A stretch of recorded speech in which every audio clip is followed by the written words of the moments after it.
Welcome, everybody. Episode number 13 of the Vintage Spotlight podcast, recording on November the 26th, 2025. My name is Jeremy Lee. I am joined by Mr.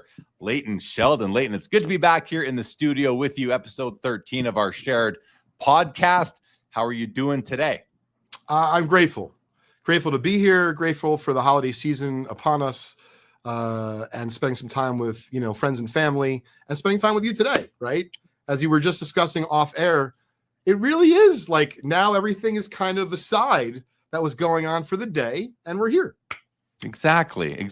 This is one of our fun places where we enjoy being a part of the hobby content landscape. It's so much fun doing this sort of thing, Leighton. It's a great time of year. Thanksgiving is around the corner tomorrow. We've got the holidays coming up next month. The new year is just around the corner. It's a great time. It's a great time to think about things that we're thankful for, things that we're happy about. There's enough other things going on that it's nice to be here with you today, talking about some awesome vintage baseball cards, a new find of yours that we're going to get into here. So why don't we just jump in and talk about what makes us happy, what we love about our lives, our hobby. Sports cards is a lifestyle, as I like to say. You had a recent find. Why don't you give us some backstory about this? Sure. A gentleman named Jeff reached out from Nashville, Tennessee, to our company, Just Collect, but he did it in a very, I would say, nondescript way, meaning, some people, Jeremy, when they write us, they'll tell us every card that they not only have, they'll tell us every card they used to have, right? And then, of course, you have some people who are very broad.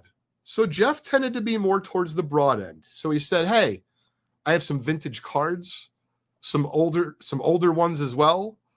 And you have to decipher that. And so I guess what my point is, if your son was listening, who I know is a little bit younger than my son, if my son was listening or the kiddos out there are listening, this is why it pays to follow up and follow through.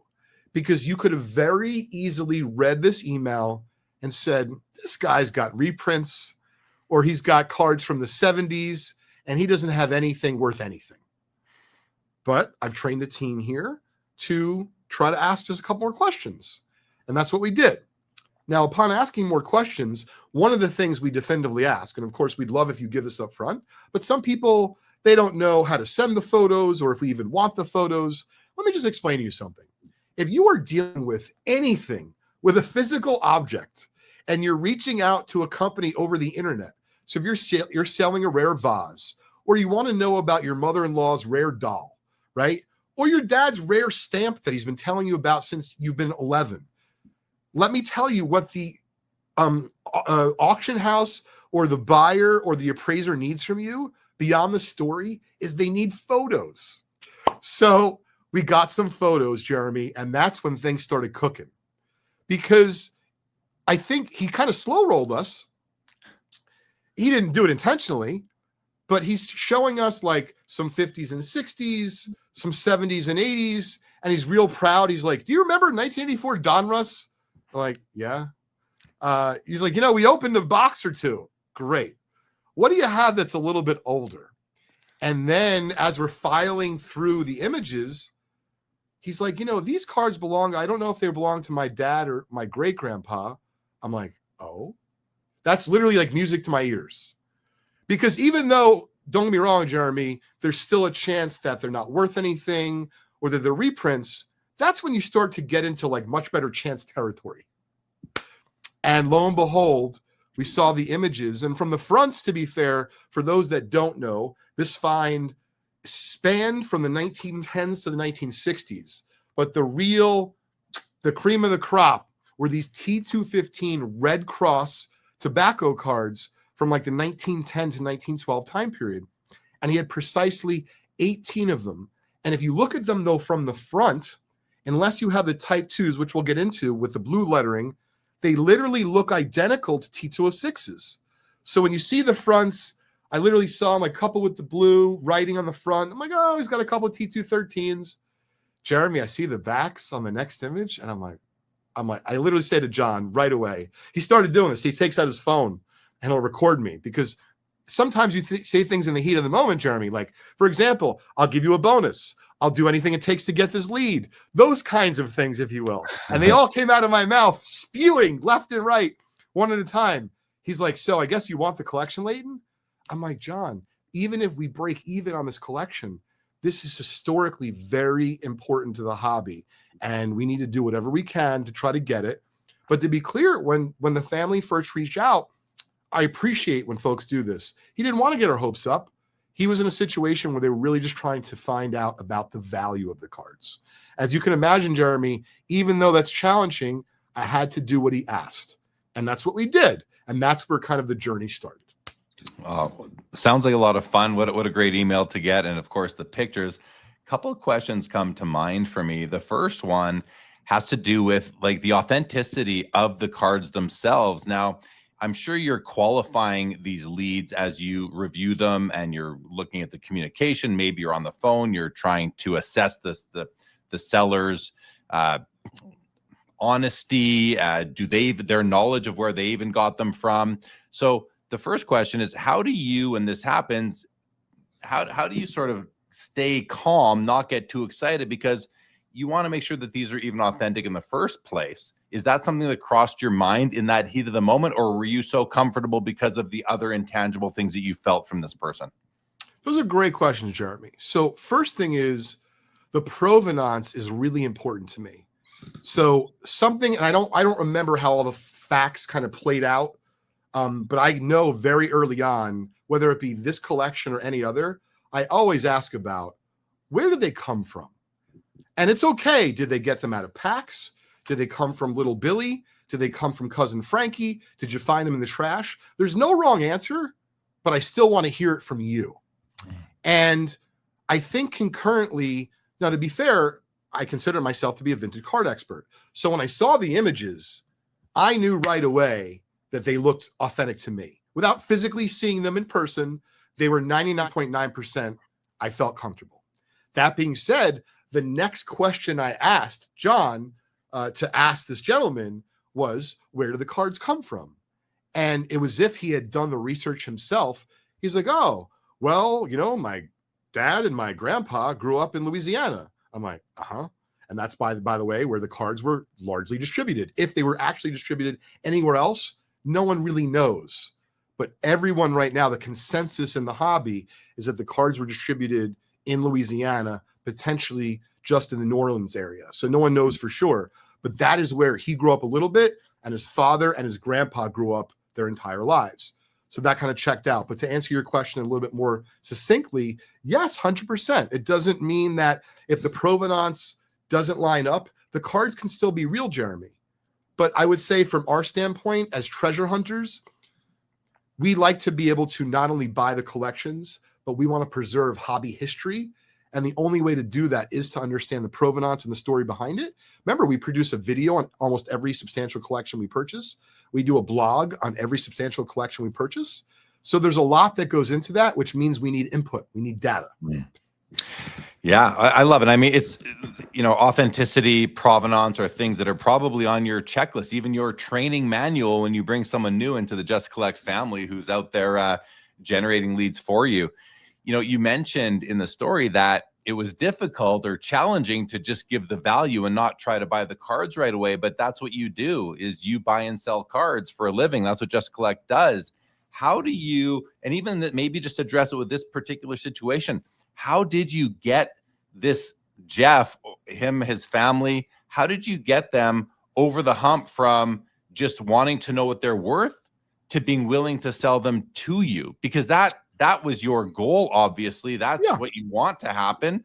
And then I have another question, like, do you give away valuation services for free if someone reaches out, or is that something that is that a separate business line for Just Collect?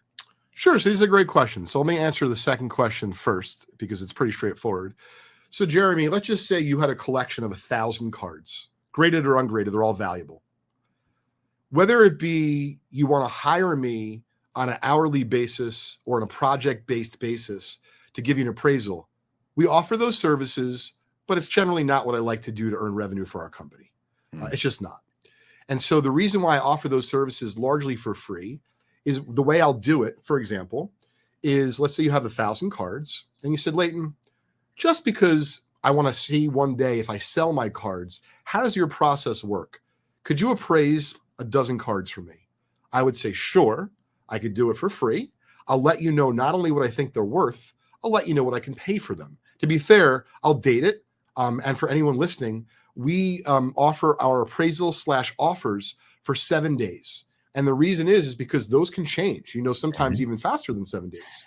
So we like to give people the ability to go around to another card shop, another dealer, a convention, or whatever the case is. When we will start to charge people for the services is when, let's say you said to me, hey, you know what? I really like what you had to say about these 10 or 12 cards out of my 1,000. And if I was in the selling mode, I would sell them to you. But I might not sell them for a year, 5 or 10 years. However, my insurance company and my estate planner and my accountant would really like me to have an evaluation done for these 1,000 cards. Do you do that? Yes, we do. This is what we charge per hour. This is how the process works. And that's the way we would handle a paid engagement for appraisals. Interesting. No, that's good to hear. And I wasn't asking you so you could even plug that service, but no, I didn't think. I think you were genuinely curious. Yeah, it just sort of came to mind, but it's good to hear. And I'm kind of happy to hear that you do that because that's a service that people would need, like you mentioned, estate planning and insurance purposes for sure. But back to the other question, how did you go about getting this individual, Jeff, from just wanting to find out what his cards were worth to actually being willing to sell them? Was it a hard sale you had to put on, or was it more coddling? Not at all. How'd it go? Sure. So first thing is very carefully. And what I mean is, listen, I've learned this, right? As I get a little bit older, I'd like to think I'm getting better at what I'm doing. And so instead of getting super excited, not really hearing what he wanted, i.e., hey, I really want these cards bad, can I buy them? He was genuinely curious. And honestly, I was grateful and humbled that he was seeking our expert, and in particular, my expert opinion. So if you have integrity, if you value yourself and your brand, you have to give it your best shot to value them accurately. And so make no mistake, I don't just give the values. I explain to them the cards are rare. There's not a lot of them out there. These are in low grade, but at least the backs of them are nice. I really try to take them through all the different nuances of it. I explained to them that sets are almost impossible. So it'll be really, really difficult to find someone, if you will, completing a set. However, there are type collectors. The Hall of Famers will sell for more than the commons. And they said, well, how do you know what the commons will sell? You don't know. That's why I'm giving you estimates. I told them about vintagecardprices.com. I told them about Card Ladder. I told them about 130 Point, meaning what I try to do is flip everything on its head. I try to make them enabled so that whether it be it's 1 day or it's 1,000 days into our relationship, whenever they decide to potentially make a move or if they have a question, that's why folks will come back to me. So to answer your question more directly, no, it's not a hard sell. But what I've become really good at is not hiding my enthusiasm and passion. So make no mistake, they knew, provided we had a deal in principle, I was willing to come down there like that. Yeah. Because even though it's not the most valuable collection we've ever purchased, far from it, I recognize that this was a really important piece of hobby history. And to find that many T215 Red Cross cards at one time from a non-collecting family, that's special. Now, these T215 Red Cross cards, they're very rare. So when you are in the process of evaluating the collection and then potentially coming up with an offer to make on the cards, you need some sort of baseline to come up with what you're willing to pay, what you think you can get for them. How do you go about in this case? How did you go about assessing the valuation for these rare? And the reason I ask is not, I mean, it's interesting when it comes to these T215s, but it's also a great lesson for our listeners in terms of how does somebody go about assessing value for something that trades so thinly on the open market, and there may not be any comps available anywhere. I mean, these are so rare and so few grading submissions, I'm assuming, overall as well. Absolutely, and it's a great question. So, for example, we'll just take out, because I have one of them right here, we have Al Bridwell, who's just a common, but it's got a really clean back. Okay. and a very desirable card. However, it is likely, Jeremy, that through our research, we didn't actually find any Al Bridwell cards selling. So what we will do is look to find out what has the Red Cross common card market looked like in the last 12 to 24 months, keeping in mind that we understand that there's cult-like people in baseball that are not necessarily in the Hall of Fame, but they're highly desirable, even in the 06 or the T215 set. So that's where we start. And then we do the same thing on the Hall of Famers. Keep in mind, there was no Ty Cobb in this collection. There was no Mathewson. So our Hall of Famers tended to be in that, call it second tier or that middle of the road, which is still great. We're very happy with them. So point is, we do the same thing. We can't necessarily compare the Mordecai Brown to Ty Cobb, but we can compare Mordecai Brown to John McGraw. And I don't remember if the John McGraw sold, but that's what we do. And so to be clear, we not only do that, but just the way I'm describing it to you is the same way I will take the family, or in this case, Jeff, through the evaluation, because I want them to sit with the information. And if they don't feel comfortable, I can tell you, no amount of hard selling will get them to sell the collection. Yeah. So it's really about hearing them. And what they were asking to start with was not for me to buy them or to make an offer. They wanted me to give them an evaluation. And to be clear, I told them, because he asked me about the 50s and the 60s and some of the other cards, I said I'd be happy to buy them. And I also said, I believe you'll be very happy with the process. But I said, I can't come down to Nashville for those cards. What I can do is I can come down to Nashville for the Red Cross cards. And he said they had some thinking to do and all that good stuff. And I didn't want to pressure them. That's not how I handle myself. Yeah. But you ended up, obviously you got the deal done. You went down, you bought the cards. Everyone's happy. I'm assuming you're happy. The seller's happy. And so let's talk about these cards a bit more themselves versus the process. Sure. These are the T215 Red Cross. And one of the questions I have for you, Leighton, is when you showed me a couple of these individual pieces, they look so much like the T206s. And when I think of the T206 set, one of our earliest episodes of Vintage Spotlight, we went through the various backs of the T206s and their relative rarity and scarcity based on how many global populations, or how many submissions have been made to the various grading companies. And these T215s with the Red Cross back, I actually wonder, why aren't they considered T206s with just a different back instead of a whole brand new T215? The hobby relies so heavy on the nomenclature assigned by Jefferson Burdick, which all do with much respect to Mr. Jefferson Burdick. But we are still discovering new information here in the 2020s.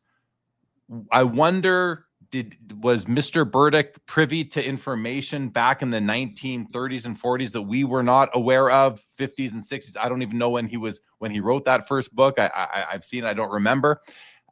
Did he have additional information that we don't have? Could he have been wrong? Could these actually be part of the T206 family? What do you know about this to help me get a better understanding of where they fall into the overall landscape of early 1900s tobacco cards? Sure. Well, the first thing I want to say is thank you to Jefferson Burdick.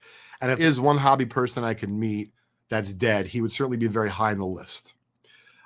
Second of all, you bring up some really great points, because on the one hand, I really feel that he had some incredible information. Meaning, think about it. If he's writing this book in the 30s and 40s, the 1910s aren't that long ago. So he's talking to people that are still alive, that have collected those cards. But what we're forgetting about is the lack of technology. So how is he doing this communication? Through letter, through meeting at a bagel shop, which I don't think existed, right? So the point being is that on the one hand, I feel like he was in a great position, especially probably at the time, the best possible to put together information like this in the American Card Catalog. But I totally agree with you. There's no Google, there's no eBay, there's no Card Ladder, there's not even any card conventions. And so to think that he knew everything definitively, I just don't agree with that. To answer your question, though, bluntly, as to why or why not are they part of the T206 family, I don't have a great answer for everyone today. And what I mean is the cards on the front are identical unless it's a type 2, which we'll get into. And to be fair, let's get into it now. So the type 1s, I think they're from like 1910 and 1912. On the fronts, Jeremy, they look exactly like T206s, meaning not only the image, even down to the brown lettering. The brown lettering of the name and team matches the brown lettering team and name of the T206s. Where things start to get more interesting, of course, is when you flip the cards over. They have that beautiful ornate Red Cross back.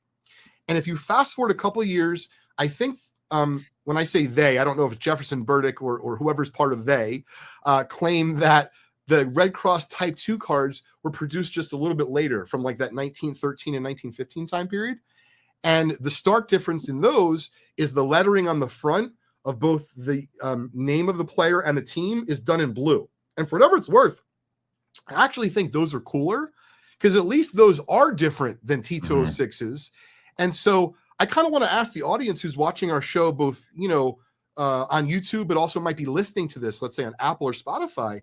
It is a great hobby question. And I don't think that you and I are the ones who should answer it for the hobby. I kind of want to hear from other collectors as well. Why or why not should T215 Red Cross, specifically Type 1 cards, be considered part or not be considered part of the T206 set?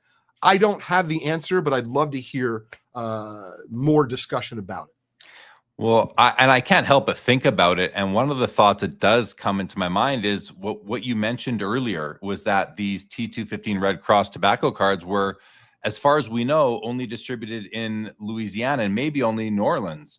So that, and I don't know how the American card catalog was created or how the labels were given out, but could it have been based on, regional distribution? Could that be the explanation? And I would put it to our viewers and listeners as well. Do you guys think, could that be part of the reason why the hobby does not consider them, or Jefferson Burdick did not consider them part of the T206 set? And then on another note, you mentioned the Type 1 and Type 2. Do we know why there were two types? Did they run out of ink and have to put in a different colored ink? Did they do some in 1909 and some in 1910? Other than knowing the different years, my guess is they were just different products. But once again, I think that these are some of the details that are lost to time that we'll never know. But I do feel, to a certain extent, that Burdick was on the front lines. And so those front lines, even though we have all the technology that we want now, Jeremy, we don't have access to people who collected T206s out of packs. Jefferson Burdick did. Another question I have has to do with just the significance of the find itself for the hobby. Never mind for you and just collect, but for the hobby itself. I remember the Black Swamp find, I believe, were the Ty Cobb backs. I believe that was the Black Swamp the find? Black Swamp was the E98s. They were just they were in very nice shape. But there was another find. The Lucky 7 find was the Ty Cobb with the Ty Cobb backs. Yes, that's the one I'm thinking of. Thank you. That was significant. It made the news. It was hyped up. It was, those cards were heavily promoted. They eventually went for sale. Is this T215 Red Cross find that you made along with your seller, Jeff, is this on that same level of significance and importance to the hobby? And I guess that's going to be a subjective thing, because some people may say yes, some people may say no, but where do you fall, trying to keep any bias aside, because it is your own find and I know you're very excited about it, and as you should be, it's really cool. But if you were to step away, how does this find rank versus the Black Swamp and the E90 and the Ty Cobb back finds? I think that the Red Cross find that we just made is tremendous, but I do think it pales in comparison to both those finds. Maybe others will disagree, but the main reason why I was excited about these cards is not just the story behind them, but the fact that there might be someone or several people out there that think they can complete a set. And I just want to create some context for everyone who's either watching or listening right now. Between PSA and SGC, they've only authenticated and graded just over 200 examples. So even though we only came away with 16, we actually found 18. We'll get into that in a little bit. If you think about percentage-wise, it's a substantial percentage of what's actually been found already. However, there was no Ty Cobb. There was no upper-tier Hall of Famer. And so, like I said, I think it's a great find, and certainly one that we're very proud of. And it might be, in my humble opinion, the coolest find of 2025, but it certainly doesn't overshadow the Lucky 7 find or the Black Swan find. Okay, well, you dropped a kernel in there in addition to the knowledge bomb, which was that there were you walked away with 16 of the 18 cards. So there's still 2 out there that are not in as part of the hobby, what I like to call the float, the cards that may be actually available for purchase. What's the background there between those 2 cards that you had to leave behind? Was that hard to do, and why did you leave? You're loud. Well, of course it's hard to do. I'd be lying if I said otherwise. So Yeah. I get into Jeff's house. Everything's clean and immaculate, and it's like set up really nicely. And you just appreciate that. Meaning I could tell that they really appreciated me making the way down. Okay. So we're getting to it. Keep in mind, everything's very well organized. They got a list printed for me, even if I had one printed also. And I'm sure you can imagine, but at some point, Jeremy, I couldn't hear him anymore because I was just too effing excited. Thanks for laughing. I was too excited because I wanted to see the T215 Red Cross cards and just ensure that I felt good about them. So at some point, I can't hear what he's saying anymore. And I even admitted this to him later. Yeah. And he told me during this initial, call it consultation meet and greet, that they were likely keeping 2 of the Red Cross cards for the boys. But I didn't hear this. So I'm going through my checklist. And of course, I was very honest with him. I said, you can sit next to me the whole time. You can go do your work. It's going to take some time. But I am going to start with the Red Cross cards. Late. There's the fridges here. There's snacks. I said, I'm not going to eat around the cards, but okay. He said, I'll be upstairs. So Jeremy, I'm going through the cards and I'm like literally starting to sweat. I'm like, I don't know. Did I do something wrong? Did they lose them? There's 18 on my list and I'm doing my dashes. There's only 16 checked off. And one of the 2 cards that's missing is a Hall of Famer. It's Home Run Baker. So his cat's running around and Jeff I hear through my music. So I'm listening to some music. He's like, is the cat bothering you? I said, no, but I got a quick question for you. Comes down like grease lightning. And I was like a little bit nervous because I wasn't quite sure what was going on, and to be fair, right, they don't know me and I don't know them. It's just a test, right? And, I understand the folks don't know me. So I say, listen, I just want to be clear, Jeff. I think that everything looks great so far. The cards are real, but I said, I just have a little question for you. When we were interacting, there was 18 T215s, and now I think I only see 16. Do you have 2 in a different box? And he's laughing. He's like, Leighton, on the sheet, I told you in the beginning, the boys. And I said, Jeff, I'm sorry. I didn't hear any of that. And he's like, what are you talking about? So I tell him the story and he goes, oh, I understand.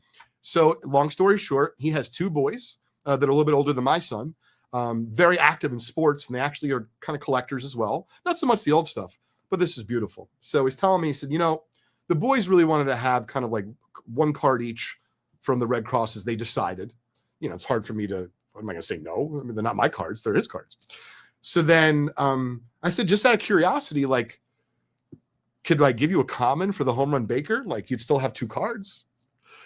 And he said, well, you could ask the boys that, but their grandpa was telling them stories about Home Run Baker as kids.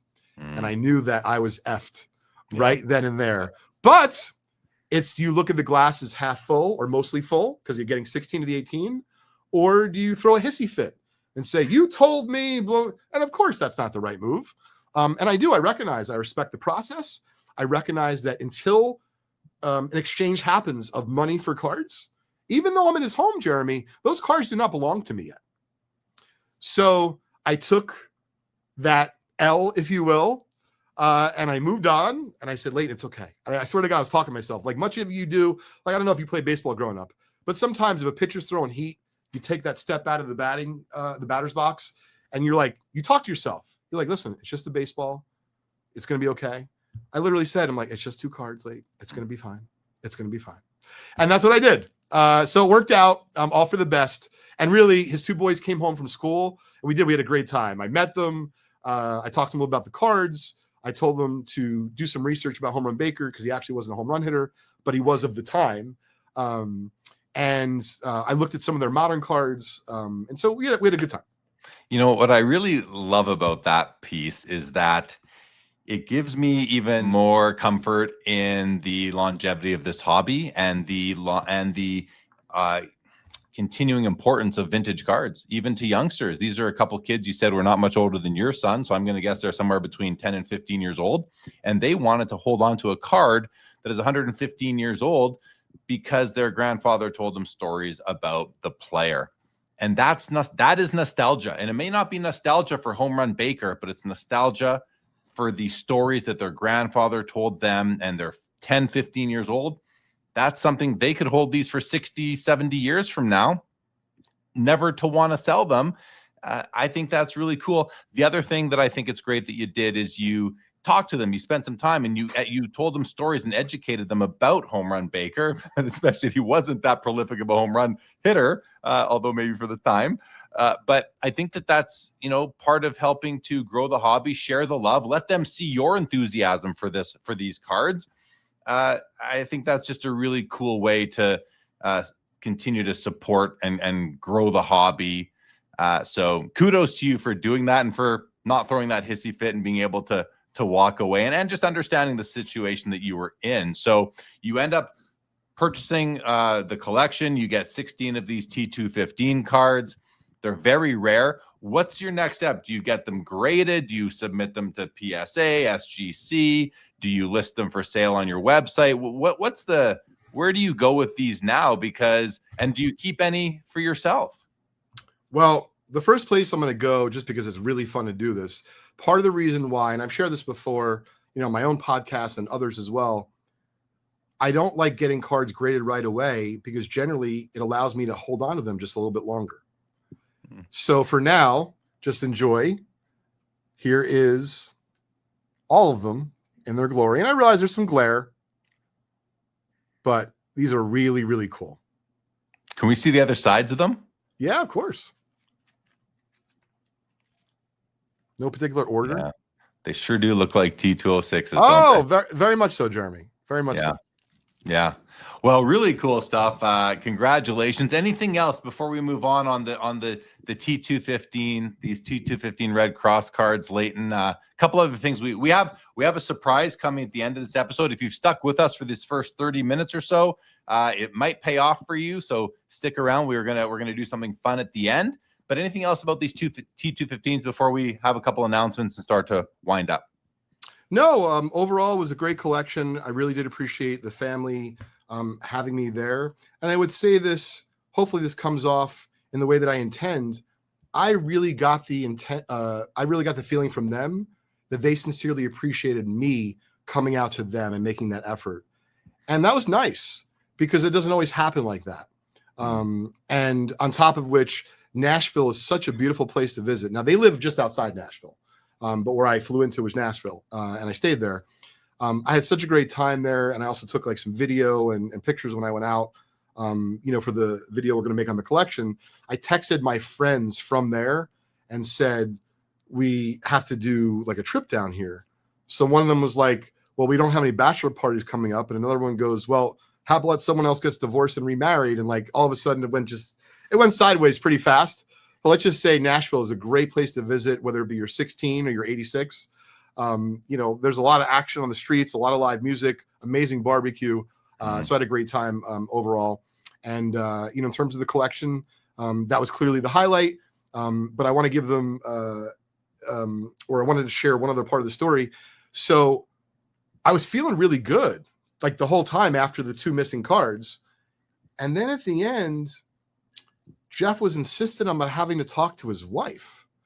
And I'm like, that's usually a stall. I don't like this. And this is what I'm saying to myself. And he was outside for a bit. I'm talking to the kids and like, it felt like an eternity. So he comes back inside. I don't know, he could say, we want to keep 9 more Red Cross cards. And as I said, Jeremy, what are you going to do? You're going to throw a hissy fit. You deduct them from the spreadsheet. You do it with a smile. Sure. So anyway, I appreciated this also. He said, I don't know how much the Mickey Mantle cards were worth that we went through, but we were going through them. And he said, we'd like to keep a portion potentially of some of the later cards for the boys. Would it be okay if we potentially looked at some of the Mickey Mantle cards and we did something similar?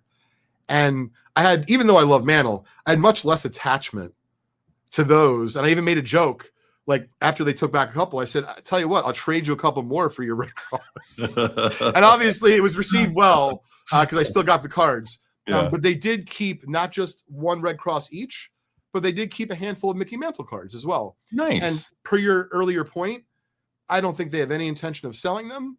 The money's going to go into, I think, respective college funds for the boys. And then the cards are going to be, whether it be, and I can't speak for them, but I got the feeling, because when I was talking to Jeff, the dad, I think they kind of co-own these cards together.